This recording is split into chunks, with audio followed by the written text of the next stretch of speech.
And welcome to another session of our EpiDoc training program, for which we can see a link at the bottom of the screen. And in this video, Gabriel Podar is going to talk about how to encode the description of the layout in EpiDoc. So please, Gabby, to you. Great. Thank you, Irene. So yes, as Irene says, I'm going to talk about the description of the layout of the text on the object, on the text-bearing object. So this is sometimes referred to as the epigraphic field or the campus, or simply just the layout, the place where the text is written and its surroundings and context. There, this is slightly distinct from the description of the text itself, which might be written as description of the letters and the hands, and it's different from description of the object itself, which tends to be, you think of the object as a three-dimensional object, whereas the text field tends to be a two-dimensional, rectangle on that object, although it can of course be more complex than that.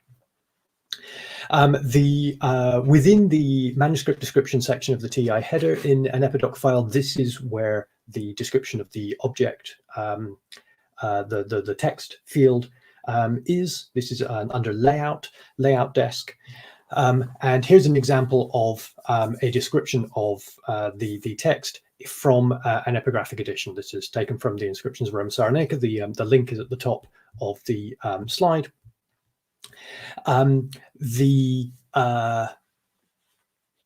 This description includes a description of the object itself and of the letters, but also in between the two there, the description of the text field.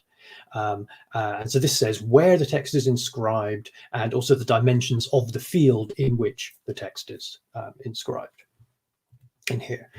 So the way we encode this is, as you've seen in the overview, there's the layout desk, the layout description section, which inside it has a layout element which contains that description fairly straightforwardly. The reason that we've got this nesting of elements, which may seem redundant, layout desk containing layout, is that you may have more than one layout. If you have a monument which has what you consider to be a single inscription, but nevertheless has multiple text fields in different parts of the monument, you might want to have separate numbered layout elements inside your layout desk to say where all of these things live. But in our example, there is in fact only one layout, because there's only one piece of text written in there. There's only a couple more things you might want to add to this description of the layout of the text field.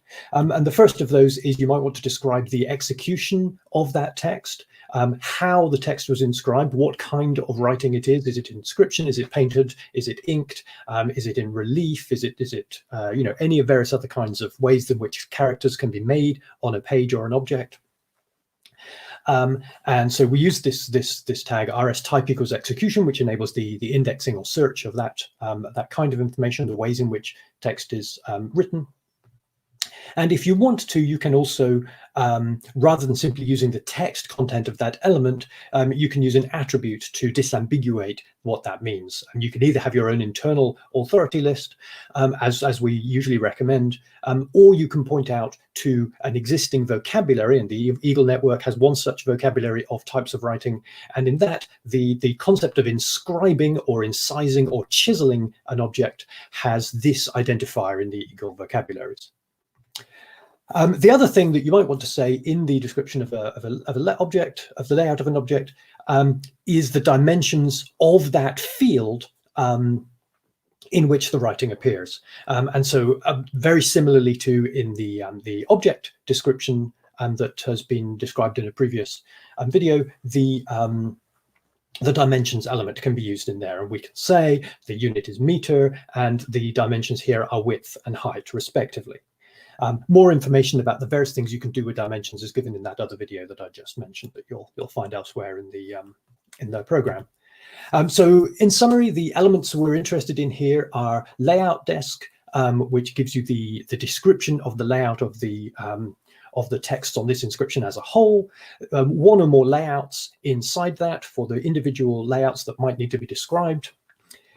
If you're interested in how the text is written, then rs type equals execution is a way to point to that information, and you might want to encode the dimensions of that field in the text, if that's relevant, and if it's not just written over the entire face of an object that already has dimensions in a previous place. So I think that's everything I have to say about that. Anything you want to add, Irene?